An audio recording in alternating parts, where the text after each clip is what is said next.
A couple days ago, I asked you on Twitter what you'd like to see next, and it looks like the large majority of you want to see my live stream setup tour. So, this is my setup.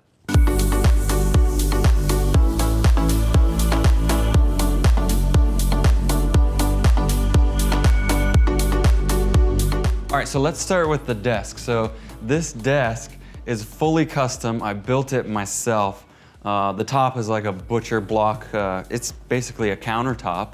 And then the legs and everything are 1.5 inch lead pipe with these big, beefy, like caster wheels so that I can move the desk around. Like if I want to live stream or play some VR, I can just kind of situate the desk however I want. But I'm really proud of this thing. Fully custom, huge, lots of space to fit everything.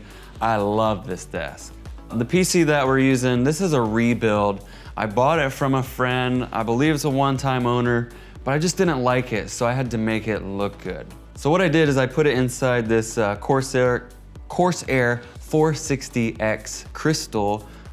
It's a beautiful case, glass so you can see through. We've got the Corsair HD 120 RGB fans. The CPU is an Intel Core i5 2500K at 3.3 gigahertz. Graphics is the NVIDIA GeForce GTX 980, and we are rocking 16 gigs of RAM. For what I do, it seems to do the job. Honestly, it's probably time for an upgrade, so those PC manufacturers out there, you know, let's talk.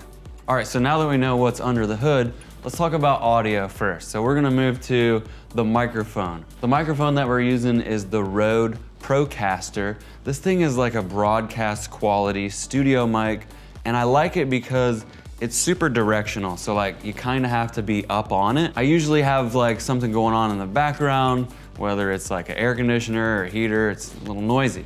So this being super directional helps me eliminate some of that background noise. Holding the mic up is this Rode, it's a mic boom arm, and basically like this keeps this thing mobile. I can put it wherever I want, position the mic so that it's exactly where I like it. And I don't like putting it on the desk or a desk mount. It just creates too much extra noise so you can hear the keyboard and the mouse. The boom arm is definitely the way to go. This mic being an XLR mic, that means it has this like 3-pin cable. It's pretty standard for microphones. You can't really plug an XLR into your computer, so you're gonna need something called a USB interface. And what I use is the Focusrite 2i2. It's a 2 input, 2 output, and that allows us to plug the XLR right into this unit, and then it takes a USB cable into the computer. So the nice thing about having the Focusrite USB interface is that I can hear exactly what the microphone is outputting with 0 latency. We're gonna connect some headphones so that we can hear that 0 latency coming out of the mic.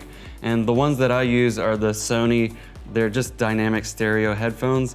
They're like studio monitor headphones, and they're noise canceling, so you can't hear a lot outside of them. A lot of people will have to put their ears like one ear on, one ear off.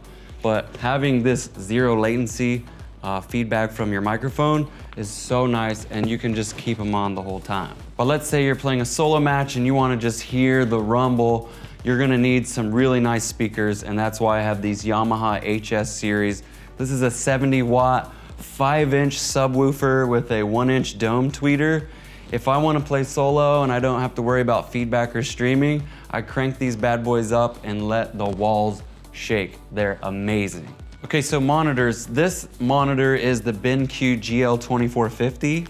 I have to keep my phone up so I don't like get these model numbers confused. This is the main monitor that I use to play the games, and I use this one because it has a 1 millisecond response time. It is only 60 hertz, so we do have some room for improvement there. Love to play on like a 240, although we can't really perceive 240. Anyways, this one over here is the AOC. It's just a reference monitor. This way I can have my chat open. Streamlabs usually shows up on this window so that I can keep an eye on like bit donations or the chat, anything like that. If you want to have like a face cam or a webcam to show the audience like, you know, what you're doing while you're playing the game, you need a webcam. So I use the Logitech C922. This is a great webcam, very good quality. It'll output 720 at 60 frames or the full HD 1080 at 30 frames. Now there's good ones coming up that have like 4K, but streaming 4K just doesn't make any sense. But it does allow you to crop in and kind of manipulate your frame a bit. So the Logitech Brio is actually really good for that. Okay, what keyboard do I use? My favorite keyboard right now is the Logitech G513. Silver, tactile, RGB mechanical keyboard. I like this keyboard because the buttons are clicky, but not too clicky, so it's not super loud.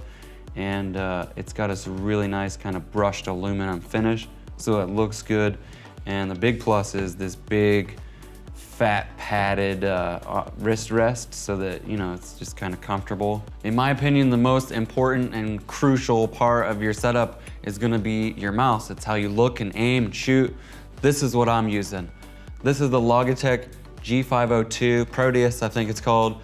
The reason why it's so amazing is it has all these assignable buttons right where your thumb rests. So you can assign different buttons to be like your floor or your wall or anything really. And you can have 3 programmable modes. So like if you set one for a certain game, you can switch to a different profile for another game. That way you can have like all these custom setups built right into it. So the keyboard and mouse are resting on this super big 900 by 400 millimeter HyperX.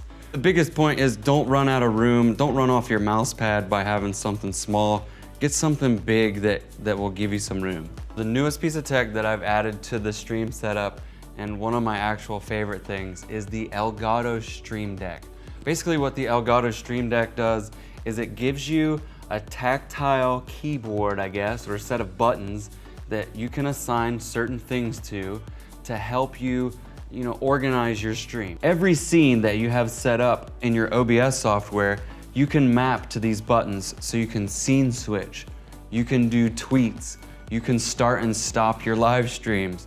You can do so many things with the Stream Deck. I'll have to go over that in a completely separate video. So depending how you like your streams to be set up, I like to have this whole green screen so you don't see anything behind me. We're using like a 5 by 7 foot pop-up green screen. It's got 2 sides to it, a green and there's a blue. You can lean it up against the wall, or if you have a light stand with these little like reflector brackets, you can hang it up behind you and just kind of be freestanding. But what if you have like an echoey room and you want to kind of dampen some of the echoes? This stuff back here on the wall is a soundproofing foam.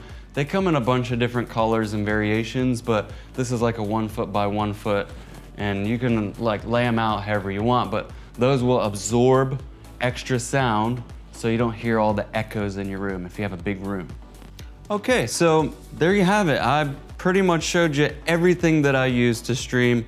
I'm almost out of coffee, so we're gonna have to wrap this up, guys. If you have any questions at all about any of the stuff that we went over in this video, please leave it down in the comments below. I will show you in a separate video the software end of how to get set up with live streaming. But as for this one, that's been it. Smash that like button if you like this video, subscribe with notifications on if you aren't already, and I will see you right back here next time.